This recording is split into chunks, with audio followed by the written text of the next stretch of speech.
keluarga hanya menjadi tempat kita cerita yang enak-enak saja. Istilah sehari-harinya, kalau di rumah kita makan sama sayur bayam, keluar rumah diem, malah seluitan. Tetangga tanya, lu makan kayaknya enak banget apa sih? Daging ayam.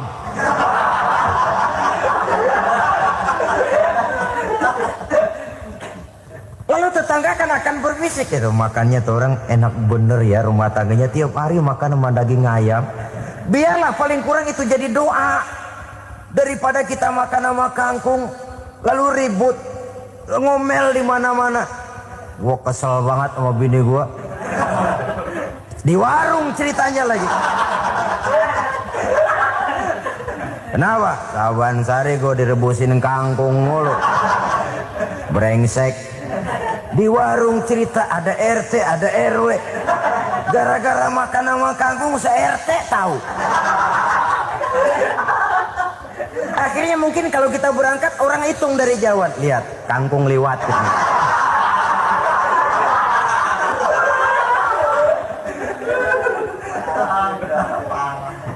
Bisa menjaga yang disebut security informasi, rahasia rumah tangga. Bahkan pernah saya berikan contoh karena ingin menghargai. Suami beliin kain batik buat istrinya. Istri tahu begitu sepintas, nih kain jelek nih. Tapi karena mau menyenangkan suaminya, dia bohong. Bagaimana bu, kain yang bapak beliin? Aduh bagus bener pak. Bagus sekali itu kain. Warnanya pak emang yang model begitu tuh.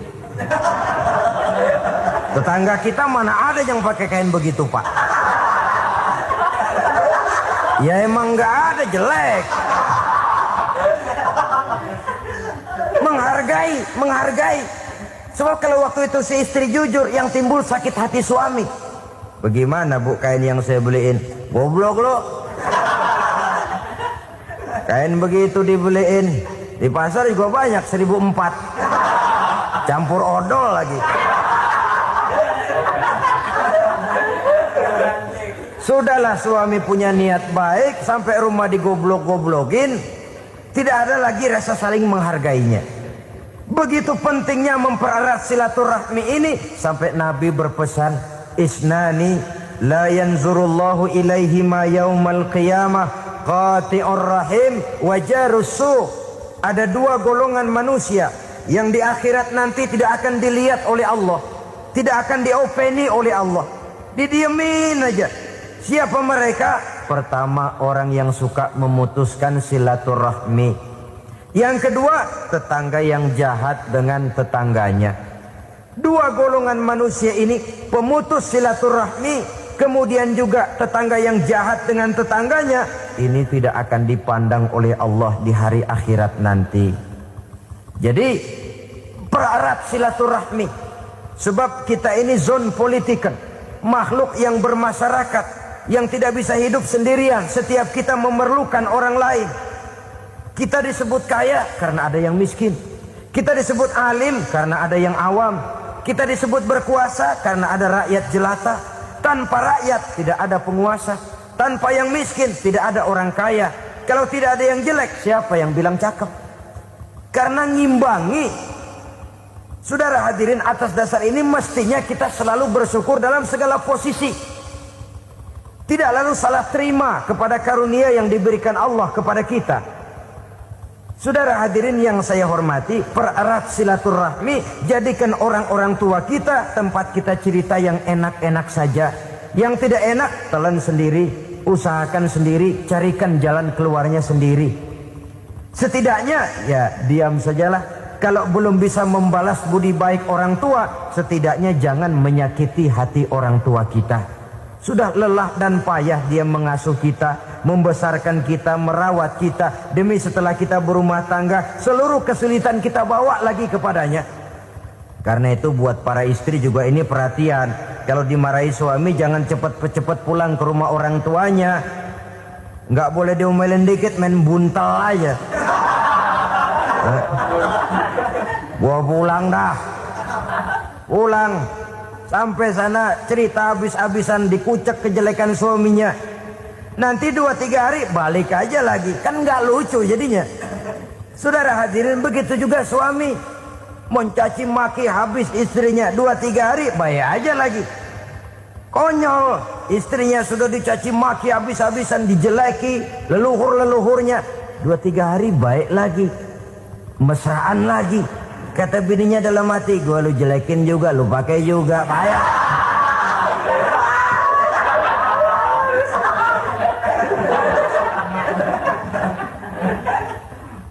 Saudara hadirin yang saya muliakan, itulah sebabnya pada awal tadi saya katakan perlunya kita mempunyai timbangan baik sebagai suami maupun sebagai istri. Nah, dari mempererat silaturahmi ini akan terjalin rasa kekeluargaan. Maka tradisi arisan keluarga itu bagus sesungguhnya untuk mempererat silaturahmi. Cuma celakanya bukan silaturahmi yang jadi tujuan, arisannya itu yang jadi tujuan. Akibatnya apa? Kalau belum narik mah semangat banget datang dah. Begitu udah narik aja udahan. Itu celakanya. Akhirnya silaturahminya jadi nomor 2, arisan semata-mata yang menjadi tujuan. Sesungguhnya itu bagus untuk mempererat silaturahmi. Karena kalau kita dengan kita sesama saudara sudah tidak saling mau mengenal, bagaimana dengan anak-anak kita? Bagaimana dengan cucu-cucu kita? 2-3 generasi yang akan datang tentu akan lebih saling tidak mengenal lagi. Baiklah ya, yang keenam, suami istri yang bertujuan untuk mencapai keridhaan Allah itu selalu berusaha tolong menolong di dalam kebajikan. Sebab Allah pesankan itu di dalam Al-Maidah ayat 6, wa ta'awanu 'alal birri wat taqwa wa la ta'awanu 'alal itsmi wal 'udwan. Bertolong-tolonganlah kamu di dalam kebaikan, di dalam bertakwa kepada Allah. Jangan bertolong-tolongan di dalam maksiat, di dalam dosa, dan di dalam usaha yang menimbulkan permusuhan. Kalau suami marah kepada seseorang, istri jangan ngipasin. Oh bang, yang begitu mah dibayain tuman. Udah habisin aja dah. Anak-anaknya marahin sekalian. Ngipasin. Istri kesel sama tetangganya, suami ngipasin. Emang tuh tetangga kita, hahu. Habis orang dikipasin. Ta'awanu 'alal birri wat taqwa, bertolong-tolonganlah di dalam kebaikan. Istri malas ngaji, suami mendorong, memberikan sugesti. Suami malas berusaha, istri memberikan sugesti.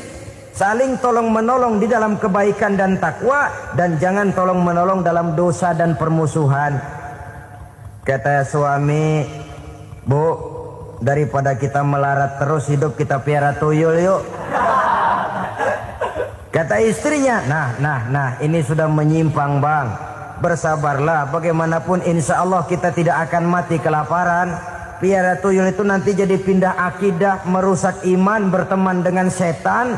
Apalah artinya kekayaan dan kesenangan sebentar kalau harus mengorbankan kekayaan dan kesenangan yang abadi. Ini sudah alal ismi wal udwan, sesuatu yang mengandung dosa. Saudara hadirin yang saya hormati, kemudian yang keenam, berbaik sangka. Baik suami maupun istri sama-sama saling berbaik sangka. Suami melepas istri, istri melepas suami dengan hati yang ikhlas. Suami meninggalkan istri di rumah dengan jiwa yang bersih dan rasa yang aman. Ada rasa baik sangka, dan ini modal dasar. Kalau sudah dilandasi oleh buruk sangka, tentu yang lahir nanti adalah perasaan-perasaan yang tidak baik. Akibatnya sangat tidak menguntungkan. Inilah beberapa ciri dari rumah tangga yang didirikan atas dasar mardhatillah, mencapai keridhaan dari Allah. Nanti akan menyusul tujuan berikutnya, diantaranya mendapat keturunan, diantaranya lagi mendatangkan gairah untuk lebih berusaha mencari rezeki karena sudah merasa punya tanggung jawab berupa anak dan istri. Mempererat silaturahmi itu cuma tujuan-tujuan sekundernya saja. Tujuan primernya kita melakukan suatu nikah untuk mencapai keridhaan dari Allah Subhanahu wa taala. Silakan punya istri cantik, kaya, tapi tujuan utamanya kita membina rumah tangga untuk mencapai ridho dari Allah. Karena itu dasarnya mawaddatan warahmah. Jangan cuma cinta, tapi juga kasih sayang. Cinta, kecenderungan kepada jasmani akan berakhir, tapi kasih sayang, kecenderungan kepada rohani, makin tua malah makin erat, makin tua malah makin mesra. Sehingga kadang kita menampak kakek-kakek dan nenek-nenek lagunya kayak pengantin baru. Apa cinta-cintaan? Tidak. Bagaimana kakek-kakek sama nenek-nenek harus bilang I love you? Yang masih ada itu waktu itu mawaddah, kasih dan sayang. Itu yang akan kekal, itu yang akan abadi. Tanpa materi orang sulit untuk bahagia, tapi materi semata bukan jaminan orang untuk bahagia. Nah, ciri yang terakhir dari rumah tangga yang bertujuan mencapai ridho Allah, sinar agama kelihatan di dalamnya. Baik suami maupun istri sama-sama orang yang taat melaksanakan ajaran agama. Saudara, mudah-mudahan walaupun singkat dapat menjadi sumbangan moral dalam kita mewujudkan rumah tangga yang bahagia menurut contoh yang diberikan oleh Rasulullah sallallahu alaihi wasallam.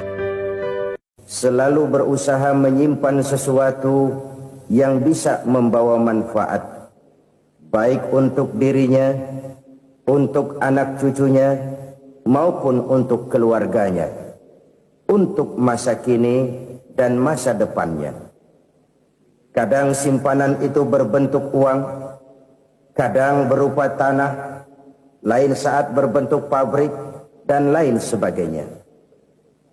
Sementara masa depan yang paling pasti adalah akhirat. Jika untuk masa depan dunia, kita rela memeras keringat, membanting tulang, pergi pagi dan pulang petang, menyimpan uang, menyimpan tanah, menyimpan pabrik, pernahkah kita merenung jika satu saat kiamat datang, kita dibangkitkan dari kubur masing-masing, berdiri di padang mahsyar untuk mempertanggungjawabkan seluruh kegiatan hidup kita di dunia ini, lalu kita akan menuju ke alam akhirat. Sudahkah kita mempunyai simpanan untuk akhirat kita? Pada pertemuan kali ini saya ingin menyampaikan sebuah hadis di mana Rasulullah sallallahu alaihi wasallam bersabda, arba'un min kanzil jannah. Simpanan sorga ada 4 macam. Yang pertama, ikhfa'us sadaqah, menyembunyikan sedekah. Saudara-saudara kaum muslimin, sebagaimana yang kita maklum bahwa Allah Subhanahu wa taala melebihkan sebagian rezeki dari kita terhadap yang lain. Ada yang kaya, ada yang setengah kaya, ada yang miskin, ada yang setengah miskin, dan selanjutnya. Ada yang gajinya kecil tapi penghasilannya gede. Ada yang penghasilannya gede tapi nggak punya gaji. Ada juga yang memang gajinya gede dan penghasilannya gede. Kelebihan rezeki merupakan sunnatullah dan tidak harus membuat kita merasa lebih dari yang lain. Bahkan sebaliknya, kelebihan itu harus membuat kita ringan tangan untuk menolong mereka yang memang memerlukan pertolongan. Kalau saudara diberikan ilmu, maka pertanyaan akhirat cuma satu: ilmumu kau amalkan untuk apa? Kalau saudara diberikan umur yang panjang, pengadilan akhirat juga bertanya satu: umurmu kau habiskan di mana? Tapi kalau saudara diberikan harta, pengadilan akhirat akan bertanya dua: hartamu kau dapat dari mana? Kau belanjakan kemana? Dari mananya ditanya, dan kemananya juga ditanya. Oleh karena kita akan dimintakan pertanggungan jawab, maka amanah yang bernama harta ini harus kita gunakan dengan sebaik-baiknya. Ada penggunaan yang merupakan kewajiban, itu zakat namanya. Ada penggunaan yang sewaktu-waktu, itu infak namanya. Ada yang lebih sewaktu-waktu lagi, dan itu sedekah namanya. Zakat dia terikat oleh haul dan nisab, oleh putaran batas waktu dan ukuran dari harta itu sendiri. Sedangkan infak terikat oleh situasi dan kondisi perekonomian seseorang. Sedangkan sedekah tidak terikat dengan apapun. Dalam kondisi seperti apapun kita bisa melakukan sedekah dengan yang terkecil sekalipun. Sampai-sampai Rasulullah sallallahu alaihi wasallam mengajarkan, la tahqiranna minal ma'rufi syai'an walau an talqa akhaka biwajhin talik. Atau ada hadis, tabassumuka fi wajhi akhika laka sedekah. Senyumanmu kepada temanmu adalah sedekah. Jadi untuk melakukan sedekah tidak harus dalam berbentuk uang. Dengan ilmu kita bisa sedekah, dengan tenaga kita bisa bersedekah, dengan pikiran kita bisa bersedekah, bahkan senyum kepada teman itu pun sedekah. Jadi kalau sedekah dengan uang memang belum punya uang, nyengir aja banyakin. Itu asal pada tempatnya, jangan lalu ketemu tiang listrik cengengesan. Tentu tidak pada tempatnya dan tidak wajar. Nah, sedekah yang paling dicintai Allah adalah sedekah yang disembunyikan. Artinya jauh dari sifat riya. Kan kadang-kadang ada orang sedekah itu disebutkan namanya. Apa tidak bagus? Kalau memang niatnya ikhlas, ya bagus-bagus saja. Untuk memberikan sugesti kepada yang lain. Si Fulan bin Fulan nyumbang sekian, diumumkan. Boleh kalau niatnya untuk memberikan rangsangan kepada yang lain supaya dia menyumbang lebih besar dari orang tadi. Tapi kalau itu mendatangkan riya, maka sedekah yang paling dicintai Allah adalah sedekah yang disembunyikan. Tangan kiri saja tidak tahu apa yang diberikan oleh tangan kanan. Sedekah yang dilakukan dengan ikhlas akan merupakan perbendaharaan surga. Tersembunyi dari pandangan orang lain. Tidak seorang pun tahu. Karena memang sikap yang baik adalah melupakan kebaikan dan mengingat kesalahan. Itu salah satu ciri orang bahagia. Orang yang selalu mengingat kesalahannya dan berusaha melupakan segala kebaikannya. Kalau dia akan ada kebaikan, dia tidak bisa ikut, dia merasa rugi karena dia merasa belum pernah berbuat baik. Tapi kalau akan melakukan kesalahan baru, dia ingat kesalahan yang sudah-sudah, sehingga terhalang baginya untuk melakukan satu kesalahan baru. Demikianlah saudara-saudara, bahwa Allah melebihkan rizki sebagian kita dari yang lain, agar terjadi tolong-menolong dalam kehidupan ini. Jadi kesenjangan yang nature, kesenjangan yang alami itu sunnatullah. Ada yang kaya, ada yang miskin, ada yang kelas menengah. Nah, kenapa lalu sekarang kita berusaha mengentaskan kemiskinan? Oleh karena adanya kesenjangan struktural. Kalau yang kaya bisa semakin kaya, kenapa yang miskin tidak bisa naik jadi ikut sedikit kaya? Sebab pada dasarnya Islam adalah agama yang sejak turunnya sudah berupaya memerangi kemiskinan. Bahkan dikatakan kemiskinan itu mendekatkan kepada kekufuran. Orang kalau miskin udah dekat banget sama kafir. Gampang menjadi kafir. Berapa banyak saudara-saudara kita yang oleh karena soal perut, oleh karena soal materi, terpaksa meninggalkan dan menanggalkan akidahnya. Menjual petunjuk yang diberikan Allah dengan kesenangan dunia yang cuma sebentar ini. Na'udzubillah, thumma na'udzubillah. Jadi makin kita sembunyikan satu sedekah, semakin banyak perbendaharaan kita di surga. Sedekah yang paling dicintai Allah adalah sedekah yang disembunyikan.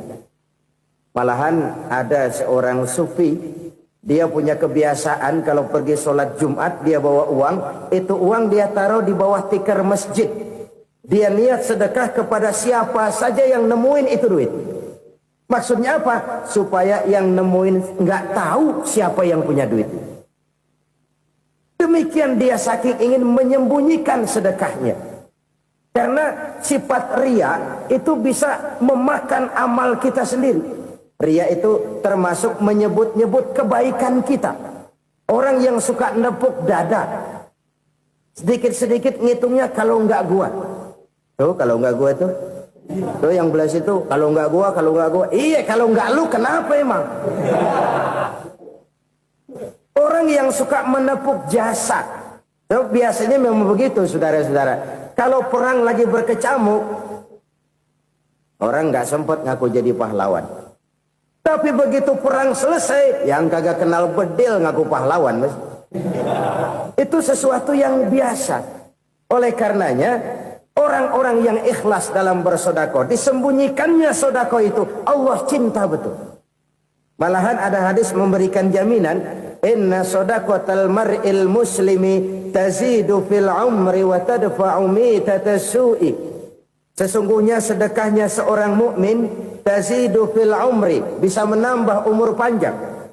Wa tadfa'u mitatas su'i, dan menyelamatkan manusia dari mati secara su'ul khatimah.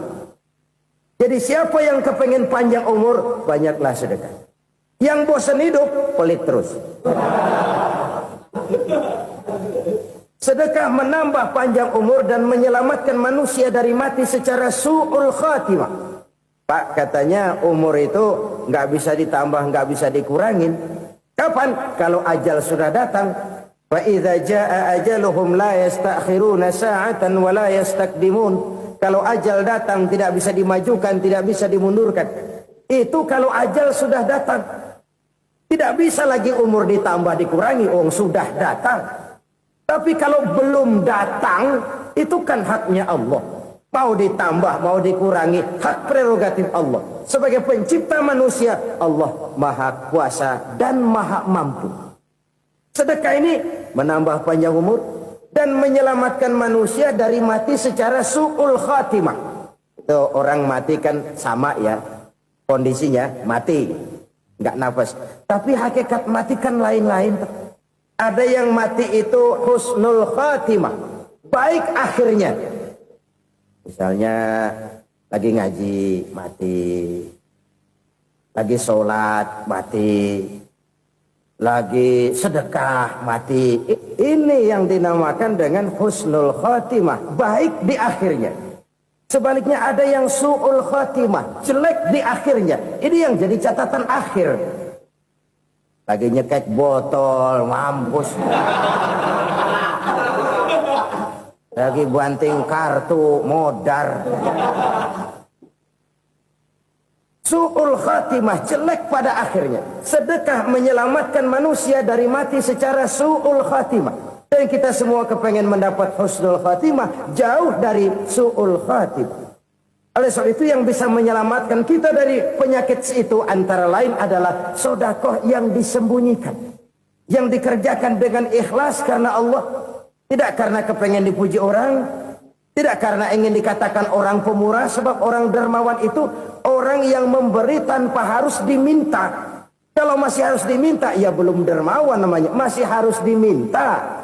Kalau nggak diminta ya tulus. Lolos, polos. Saudara-saudara kaum muslimin rahimakumullah. Harta adalah amanat dan akan kita pertanggungjawabkan. Allah melebihkan rizki sebagian kita dari yang lain agar kita saling tolong menolong, bantu membantu. Nabi janjikan siapa yang meringankan beban saudaranya muslim di dunia, Allah akan meringankan bebannya di akhirat nanti. Sebuah jaminan dari baginda Nabi. Si orang yang kita bantu barangkali tidak bisa membalas, Allah yang akan membalas lewat jalan lain yang tidak pernah kita sangka-sangka. Ada orang tanya, Pak, ini ada orang nyumbang masjid sambil marah-marah, bagaimana? Saya bilang sumbangannya aja ambil, marahnya jangan. Marahnya jangan diambil, itu urusan dia. Saudara-saudara kaum muslimin rahimakumullah. Umat Islam ini kan umat yang punya potensi besar. Kadang kita merenung, kenapa kadang-kadang pembangunan masjid kok lambat sekali? Kalau hotel hari ini peletakan pertama, bulan depan peresmian. Supermarket hari ini peletakan batu pertama, minggu depan peresmian. Tapi kalau sudah yang namanya masjid, kadang-kadang peletakan batu pertama sekaligus jadi batu terakhir. 3 tahun, 4 tahun, campur nebar jalak di jalanan, duit dijaring kayak ikan sepat. Apa tidak ada orang Islam yang kaya? Banyak. Apa tidak ada pengusaha muslim yang jadi konglomerat? Ada. Lalu yang belum banyak itu yang komit terhadap nilai-nilai agamanya. Akhirnya kita jatuh jadi umat yang lemah. Belum ada pengusaha konglomerat muslim buka pabrik supermi cap beduk misalnya umpamanya atau pabrik kecap cap sorban supaya identitas keislamannya sedikit kelihatan. Kita jatuh jadi umat yang lemah karena potensi tidak terinventarisir dengan baik. Kita ini ibarat kompor yang cuma matengin nasi orang lain. Potensi kita dimanfaatkan oleh orang lain. Ukhuwah Islamiyah kita baru terbatas kepada silaturahmi. Ukhuwah di bidang ekonomi kita lemah. Ukhuwah di bidang kebudayaan kita lemah. Apalagi ukhuwah di bidang politik kita lebih rapuh lagi. Padahal ukhuwah itu adalah totalitas kehidupan manusia. Menyangkut ipolek sosbud. Memerlukan nilai-nilai ukhuwah. Jadi oleh karena itu mari kita menyadari. Di dalam harta kita, walaupun kita yang cari, pergi pagi, pulang sore, peras keringat, banting tulang, di sana ada harta anak yatim. Di sana ada hak masjid. Di sana ada hak pesantren. Di sana ada hak jihad. Berbahagialah seseorang apabila dia oleh Allah dijadikan keran. Keran itu menyimpan air, tapi tidak untuk dirinya, tapi disalurkannya kepada mereka yang memang memerlukannya. Saudara-saudara kaum muslimin rahimakumullah, ini yang pertama. Jadi perbendaharaan surga adalah menyembunyikan sedekah. Orang lain nggak tahu, kita pun nggak pernah ngitung-ngitung. Kita anggap lewat begitu saja, padahal itu deposit akhirat. Satu. Yang kedua, perbendaharaan surga itu apa? Wa kitmanul musibah, menyembunyikan kesulitan. Kadang orang takut menghadapi kesulitan. Tapi makin kita merenung, hidup ini kan sebenarnya urusan. Takut sama urusan, ya jangan hidup. Tandanya orang hidup itu kalau punya urusan. Urusan melupakan problem. Problem sering menimbulkan kesulitan. Kesulitan bukan untuk ditakuti, tapi untuk diatasi dan dicarikan jalan keluarnya. Siapa sih orangnya yang nggak pernah sulit-sulit? Makin tinggi status sosialnya, makin gede urusannya. Makin tinggi kualitas imannya, makin berat tingkat kesulitannya. Cuma memang yang namanya enak itu seperti pelangi. Biang lala itu nggak pernah di atas kepala kita, di atas kepala orang melulu. Lo sih enak lo, kata kita. Dia juga bilang, yang enak kan lo. Pelangi itu nggak pernah di atas kepala kita. Kata tukang beca, aduh enak ya naik Mercy. Kata tukang beca, apa yang di dalam mobil Mercy? Aduh enak bener tukang beca, di jok ngeringkuk ngorok pulas bener. Saya kamar pakai AC sejuk, tempat tidur sutra, empuk, alga, spring bed, kulak kulik nggak bisa pulas kalau belum minum Valium, belum tidur. Enak bener tukang beca, di jok ngorok nggak tahu wetan kulon. Si tukang beca bilang yang di Mercy enak, yang di Mercy bilang tukang beca enak. Inilah enak. Nggak pernah di atas kepala kita. Di atas kepala orang lain melulu enak itu. Nah, saudara-saudara, yang merupakan perbendaharaan surga itu orang yang bisa menyembunyikan kesulitan. Baik pribadi ataupun rumah tangga. Nih terutama rumah tangga yang jadi soalnya. Kadang-kadang kita ini kalau senang, sebaliknya, kalau senang kita diam. Kalem aja, cuek. Banyak banget duit kita, bawaan diam aja udah. Malah ketemu orang takut. Tapi begitu susah, sekampung tahu. Padahal Nabi mengajarkan perbendaharaan surga itu menyembunyikan musibah. Menyembunyikan kesulitan. Kalau enak, cerita sama orang-orang. Kalau nggak enak, rasain sendiri, tekan sendiri, atasin sendiri. Kita kan sebaliknya, senang kita diam, asal lagi susah, paling tidak kita nyari teman buat cerita kesusahan. Siapa orangnya yang nggak pernah susah? Cuma soalnya bagaimana kita mengatasi kesusahan itu sendiri. Begitu juga misalnya kalau orang sudah berumah tangga, itu orang tuanya harus menjadi tempat dia cerita yang enak-enak saja. Yang nggak enak rasain berdua, selesaikan berdua, atasin berdua. Jangan dibalik. Asal senang diam, giliran susah aja. Maknya laporan. Terbalik. Bisa menjaga security informasi. Maka nama bayam keluar diam.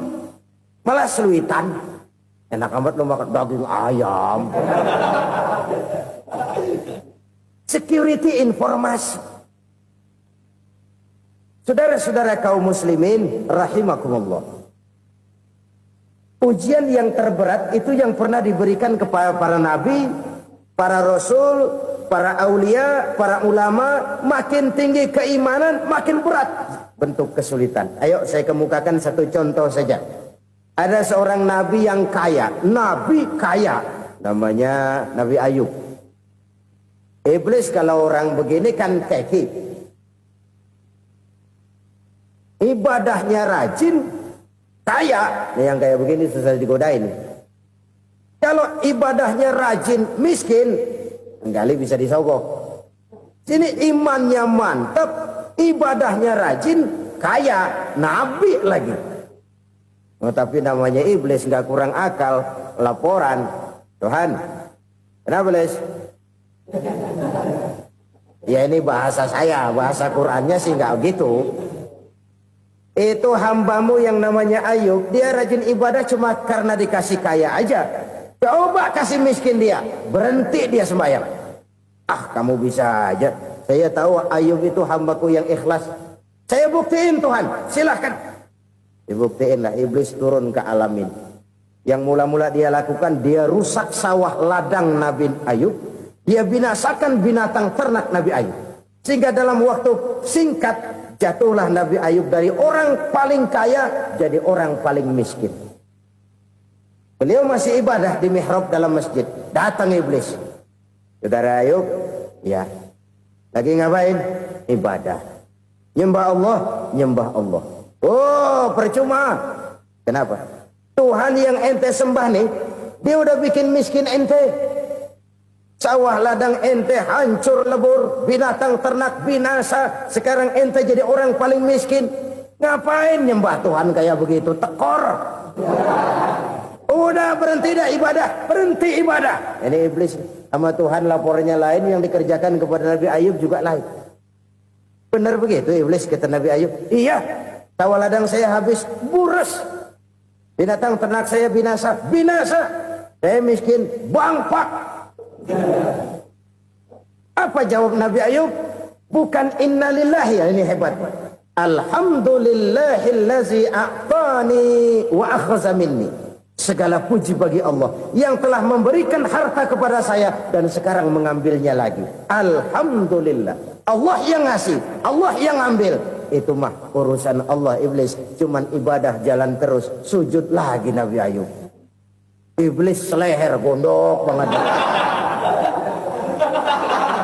Dasar Nabi nggak mempan dia apa-apain. Miskin malah alhamdulillah.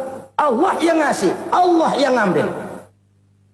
Jadi kalau kita tidak komit, kita tidak terikat kepada kaya, miskin, senang, susah, apa yang bisa bikin kita susah? Jadikan kekayaan, kemiskinan, jadikan senang, susah sebagai anak buah yang bisa kita atur. Jangan kekayaan ngatur kita, jangan kemiskinan ngatur kita. Kita yang harus mengatur mereka. Senang, susah, kaya, miskin, bahagia, sengsara, jadikan itu anak buah yang bisa kita atur. Kalau sekarang kita kaya, lain saat boleh jadi kita miskin, semiskin-miskinnya. Allah yang ngasih, Allah yang ambil.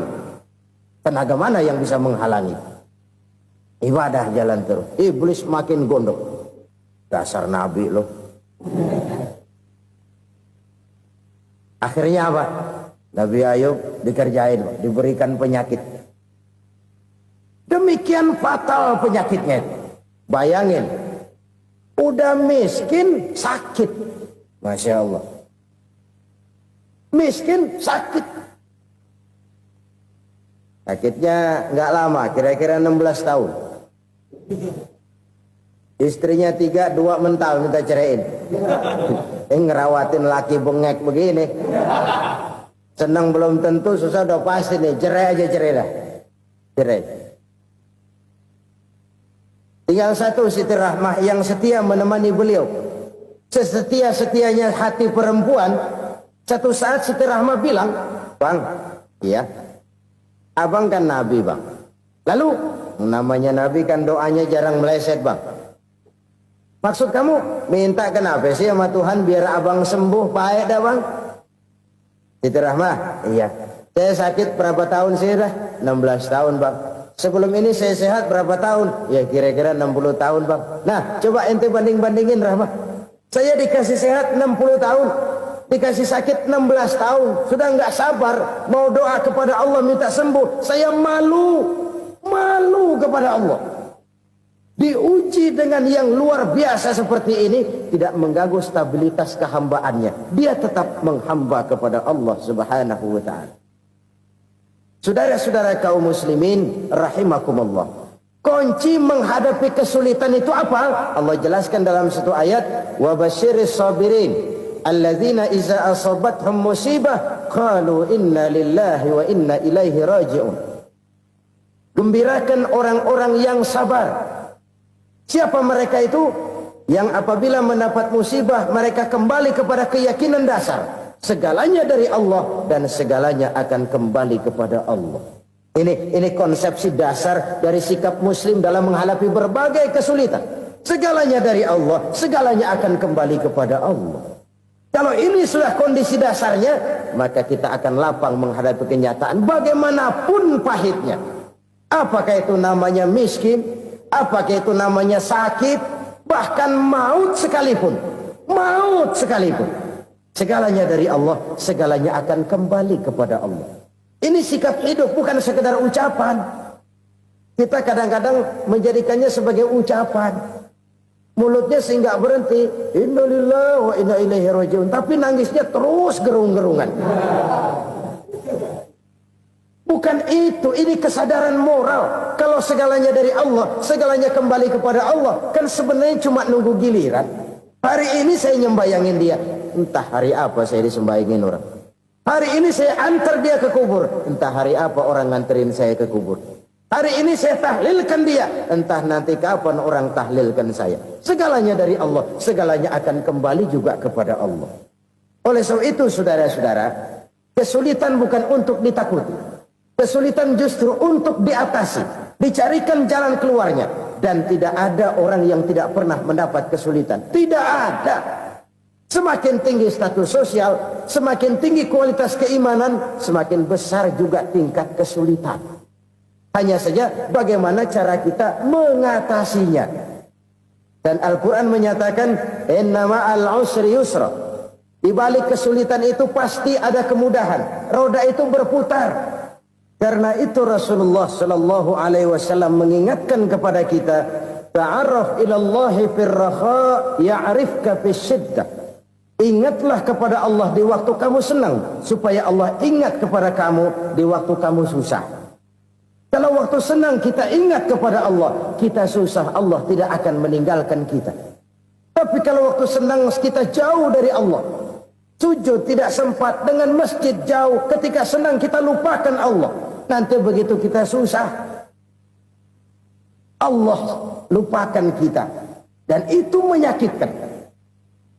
Oleh karena itu orang-orang tua kita dulu bilang, kalau lagi sehat ingat-ingat lu bakal sakit nanti.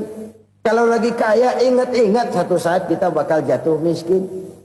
Bahkan kalau lagi muda ingat-ingat kita bakal tua. Dan yang terpenting kalau lagi hidup ingat-ingat kita bakal mati. Saudara-saudara kaum muslimin rahimakumullah. Jadi yang kedua yang merupakan perbendaharaan surga, menyembunyikan musibah.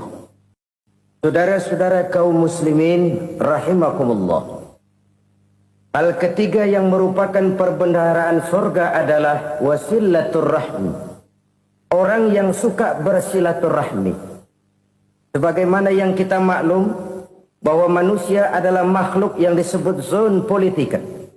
Makhluk sosial yang tidak mungkin hidup sendiri-sendiri. Betapa dan siapapun kita memerlukan orang lain. Bodoh betul manusia kalau tinggal di tengah masyarakat tapi tidak mau bermasyarakat. merasa hebat sendiri, pinter sendiri, gagah sendiri, kaya sendiri. Mungkin kalau mati juga ngubur sendiri. Jangankan kita di sini, di sorga saja Nabi Adam waktu sendirian bengong melulu, mondar mandir. Allah tegur dalam sepidang. Ini kalau bahasa saya. Iya Tuhan, sepi ini nggak ada coret-coretan pisan ini. Diciptakan Siti Hawa, baru anteng Nabi Adam. Itu di sorga. Cobalah. Umpamanya saudara tinggal di Jakarta nih. Kayak bener. Apaan aja di Jakarta punya saudara dah. Jembatan Semanggi ambil. Monas, Buntel bawa pulang. Hotel-hotel ambil semua. Cuman tinggal di Jakarta sendirian, apa enaknya? Betapa dan siapapun kita perlu orang lain. Tidak ada seorang pun yang bisa memenuhi kebutuhan hidupnya secara sendiri-sendiri. Nah, Islam telah menyelamatkan manusia dari ras diskriminasi, mengikat manusia dengan persaudaraan yang berlandaskan kepada akidah. Karena itu dianjurkan bersilaturahmi. Bahkan Nabi menyatakan, man arada ayyubsata lahu fi rizqihi wa yunsa'a fi atharihi falyasil rahimah. Siapa yang kepengen diluaskan rezekinya dan dipanjangkan usianya, banyaklah ia bersilaturahmi. Siapa yang kepengen dimudahkan rezekinya, hendaknya ia banyak bersilaturahmi. Kalau banyak teman, kesulitan kan paling tidak ada tempat cerita. Udah susah, sendirian kita pikirin diri, nggak ada tempat tukar pikiran. Cepet banget sama bengek. Dilawan sendiri. Nah, secara makro kita bisa berkata, tidak mungkin ada kemenangan kalau tidak ada kekuatan. Tidak ada kekuatan kalau tidak ada kesatuan dan persatuan. Tidak mungkin ada kesatuan dan persatuan tanpa semangat silaturahmi. Kalau umat Islam mau menang, dia harus kuat. Kalau umat Islam mau kuat, dia harus bersatu. Kalau umat Islam mau bersatu, dia harus membudayakan silaturahmi ini. Bahkan sampai-sampai kata Nabi, kalau bisa cari nilai tambah. Apa? Silman koto'ak. Bersilaturahmilah kau kepada orang yang marah denganmu. Masya Allah, indahnya ajaran agama kita. Orang yang marah pun kepada kita, kata Nabi, kalau bisa bersilaturahmilah kepadanya, kepada orang yang marah itu. Di situ nilai tambah. Cuman jujur nih hadis, ngucapinnya gampang, ngamalinnya yang berat banget. Orang marah sama kita, kita disuruh silaturahmi. Ada apa malu? Lu marah, ada gua marahan lagi. Gue pikirin. Saudara-saudara kaum muslimin rahimakumullah. Tapi ini yang diajarkan, bahkan ini yang dicontohkan oleh baginda Rasul. Bagaimana begitu mudah? Misalnya satu saat Abu Jahal ini ngatur strategi bagaimana bikin Muhammad celaka. Dia gali lubang di depan tempat tidurnya. Dia tutupin daun korma. Terus dia panggil seseorang, ke sini. Kasih tahu Muhammad, pamannya sakit keras, minta ditengokin. Berangkat orang ini ke sana. Muhammad, labbaik. Pamanmu sakit keras, dia minta ditengokin. Baik, saya akan datang menjenguk beliau.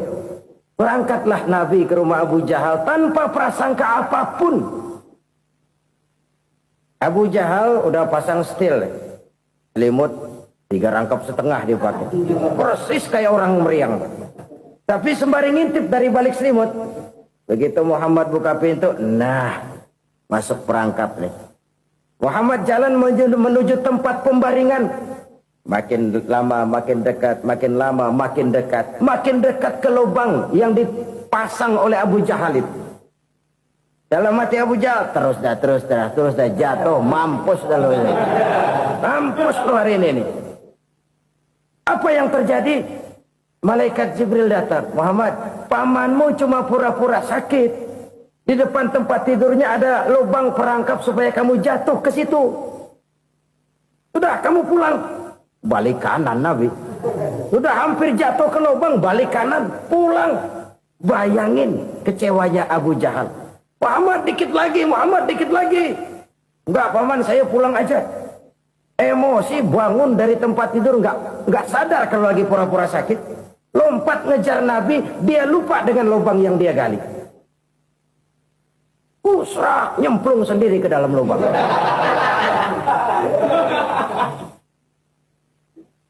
Nabi terus berlalu. Ini terjadi keanehan. Jatuh ke lubang yang dia gali itu sebenarnya nggak terlalu dalam ya, antara 3-4 meteran lah. Tolong saya jatuh ke lubang ini. Datanglah pelayan-pelayannya itu. Angkat saya dari sini. Oh, yang ngulurin tambang. Satu gulung, belum juga nyampe itu tambah. Kurang, beli lagi ke warung. Sambung, ulur lagi, nggak juga bisa sampai. Wah, ini kerjaan Muhammad ini. Tolong, siapa salah seorang kamu ke rumah Muhammad, kasih tahu encangnya kecebur. Minta ditolongin. Sampaikan kepada Rasul. Kenapa? Pamanmu jatuh ke lubang, Muhammad minta tolong diangkatin. Tambang udah nyambung-nyambung nggak nyampe juga. Ya, nanti saya datang, saya tolong. Coba. Nyata-nyata orang berniat jahat mau mencelakakan dia. Datang dia menolong. Ini yang disebut air tuba dibalas air susu ya ini. Bukan sebaliknya. Air tuba dibalas air susu. Paman, kecebur ya? Iya Muhammad, tolongin nih.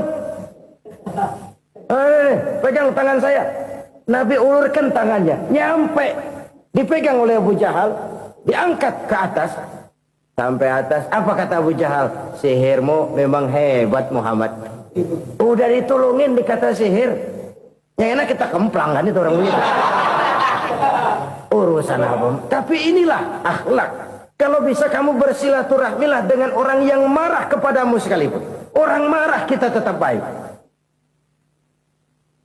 So, kalau kita berbuat baik sama orang yang memang baik, rasanya sih biasa-biasa aja. Orang baik kita baik lagi, ya draw aja, belum ada nilai tambah di situ. Baru ada nilai tambah kalau kita bisa berbuat baik kepada orang yang nyakitin kita. Itu namanya kita setingkat di atas dia. Dia sakitin kita, kita berbuat baik sama dia. Dia pelit sama kita, kita baik sama dia. Dia marahin kita, kita deketin dia. Di situ kita punya nilai tambah. Jadi siapa yang ingin diluaskan rezekinya kata Nabi dan dipanjangkan umurnya, hendaklah ia banyak-banyak bersilaturahmi. Sederhana sebenarnya silaturahmi. Tapi silaturahmi membangkitkan semangat kesatuan dan persatuan. Kesatuan dan persatuan melahirkan kekuatan. Dalam matematika, 1 ditambah 1 pasti 2. Tapi di tengah masyarakat, 1 orang takut ditambah 1 orang takut, hasilnya jadi 2 orang setengah berani. Kenapa setengah berani? Karena udah berdua. Tadi pan takut sendirian. Kalau dia kumpul turu-turu takutlah jadi berani. Kita yang lemah, kita yang tidak berdaya, kita yang miskin, kalau mau kompak bersatu, apa yang nggak bisa kita kerjain? Apalagi tinggal di kota besar, pilihan cuma 2. Bertahan atau minggir. Bertahan atau minggir. Untuk bisa bertahan, harus mampu bersaing. Untuk mampu bersaing, harus punya keahlian. Keahlian harus ditunjang dengan pendidikan. Ditambah oleh kekompakan sebagai umat. Udah miskin mencar mulu, orang injak kita. Orang nggak pandang urusan apa malu. Oleh karena itu silaturahmi pada hakikatnya merupakan roh dari ukhuwah yang diajarkan oleh agama kita. Bagaimana Islam menyelamatkan masyarakat manusia dari ras diskriminasi, mengikat manusia, dan tidak ada persaudaraan yang lebih indah selain persaudaraan yang diikat dengan nilai-nilai akidah. Sepanjang orang di jalan Allah, itulah saudara kita. Keluar dia dari jalan Allah, selesailah persaudaraan sampai di situ. Karena itu, kalau ingin menyimpan sesuatu di surga, banyaklah bersilaturahmi. Datang ke rumah ini, datang ke rumah itu, dan lain sebagainya. Itu simpanan kita di akhirat nanti. Ini yang ketiga. Saudara-saudara, yang keempat, perbendaharaan surga itu apa? Wa qawlu la hawla wa la quwwata illa billah. Ucapan la haula wa la quwwata illa billah. Ibadah kan ada yang berat, modalnya besar. Bangun masjid berat, modalnya besar. Bangun rumah sakit berat, modalnya besar. Ada ibadah yang berat, tapi modalnya ringan. Misalnya puasa. Puasa itu berat, mengendalikan nafsu. Kalau sekedar nggak makan nggak minum sih enteng, mengendalikan nafsu. Itu jihad terbesar, tapi kan modalnya ringan, cuma niat saja. Ini ibadah berat, modalnya ringan. Ada ibadah yang ringan, modalnya juga enteng. Seperti termasuk ucapan la haula wala quwata illa billah. Tanpa sadar, la haula wala quwata illa billah. Nyelengin tuh di surga. Nyelengin, kita nggak terasa, nyelengin simpenan akhirat. La haula wala quwata illa billah, nyimpan lagi. Kaget, la haula wala quwata illa billah, nyimpan lagi, banyak simpenan. Walaupun sebenarnya yang dimaksud di sini adalah kesadaran batin bahwa tidak ada daya dan kekuatan kecuali Allah. Itu intinya. Kita memulai pekerjaan disunahkan baca bismillah, kan begitu. Apa itu? Kesadaran moral bahwa ini saya bisa kerjakan. Saya kerjakan ini dengan menyebut nama Allah. Kenapa? Kalau Allah tidak memberikan daya dan kekuatan, mana mampu saya kerjakan ini. Maka saya kerjakan ini dengan menyebut nama Allah. Bismillah. Kesadaran moral. Manusia hanya wajib berusaha, tapi nggak pernah wajib berhasil. Banyak hal-hal yang kalau kita renungkan secara rasio nggak mungkin. Tapi jadi kenyataan. La haula wa la quwata illa billah. Tidak ada daya dan kekuatan kecuali bagi Allah semata-mata. Kesadaran moral akan kelemahan dan keterbatasan makhluk bernama manusia. Kadang kita kagum dengan otak, tapi kita sering lupa sama yang bikin otak. Padahal bagaimanapun hebatnya otak, yang bikin otak pasti lebih hebat dari otak. Nggak percaya, silahkan otak-otakan. Inilah kecenderungan. Kita kagum dengan pesawat-pesawat mutakhir, bukan main, besi gede banget terbang itu. Alangkah hebatnya. Lalu apa yang bikin otak tidak lebih hebat dari itu semua? Kita puji laut. Apa yang bikin laut tidak lebih hebat dari laut itu? La haula wa la quwata illa billah.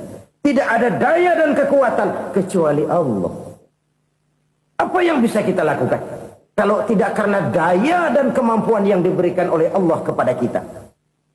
Lahirlah sikap tawadu, rendah hati, tidak melonjak menjadi angkuh dan sombong, sadar akan kelemahan dan keterbatasan diri. Sebagai makhluk yang diciptakan oleh Allah Subhanahu wa ta'ala. Jadi satu sisi ini ucapan yang berpahala, la haula, jadi wiridan. Pada sisi lain ini kesadaran moral, sikap mental, kesadaran batin bahwa yang punya daya dan kekuatan itu cuma Allah. Kita nggak pantas untuk sombong, sebab sombong itu pakaiannya Allah. Kita nggak sedang pakai pakaian Allah, kegedean. Dan makin kita renungi, makin terbentur. Apa sih yang bisa kita sombongin? Kita mau sombong apa? Kaya? Pintar? Itu kan semua relatif. Di atas langit masih ada langit lagi. Jadi oleh karenanya, marilah kita menyadari. Manusia hanya wajib berusaha, tapi tidak pernah wajib berhasil. Yang berusaha saja tidak wajib berhasil, apalagi yang tidak berusaha. Islam bukan agama orang pemalas yang selesai sholat lalu ngelohom, nggelenggem ayem-ayem. Tapi Islam bukan agama orang sombong yang setelah berusaha lalu tidak memerlukan Allah. Kita bisa saja bikin proyeksi, tahun sekian kita bakal panen besar menurut perhitungan otak. Tapi ada kejadian lain. Apa? Tikus ngambek. Habis itu dimakanin tikus, panen gagal. Proyeksi rasional gagal oleh tikus-tikus yang ngambek itu. Bisa saja terjadi. Tahun depan kita panen besar, urung. Kenapa? Musim panas panjang. Dan sekarang ini koran-koran bikin berita musim mengalami penyelewengan. Bukan cuma manusia yang nyeleweng sekarang. Musim pakai nyeleweng. Mestinya kan musim hujan udah selesai. Masih hujan-hujan juga. Musim. Nah sekarang kita boleh bikin proyeksi. Kita bakal panen besar. Tahu-tahu musim panas panjang. Sawah retak, air kering. Cari teknokrat yang paling botak. Suruh pendekin tuh musim panas. La haula wa la quwata illa billah. Inilah kesadaran moral. Saudara, saya teringat satu saat ada seorang konglomerat. Umurnya ya kira-kira 70-an. Satu saat dia ditanya oleh wartawan, "Pak, umur Bapak berapa sih?" "Ya paling 10 tahun." 10 tahun? 10 tahun? Anak Bapak berapa orang? Satu. Satu saja? Satu. Harta Bapak berapa? Ya paling-paling bangsa 7 juta kali. 7 juta? Iya. Pak, kenapa Bapak bohongi saya? Bapak punya buku biografi. Koran-koran, majalah-majalah banyak memuat cerita riwayat hidup Bapak. Saya tahu umur Bapak 70. Kenapa bilang cuma 7 tahun? Saya tahu anak Bapak 8. Kenapa cuma bilang 1? Saya tahu harta Bapak miliaran, mungkin triliunan. Pabrik di mana-mana, bank di mana-mana.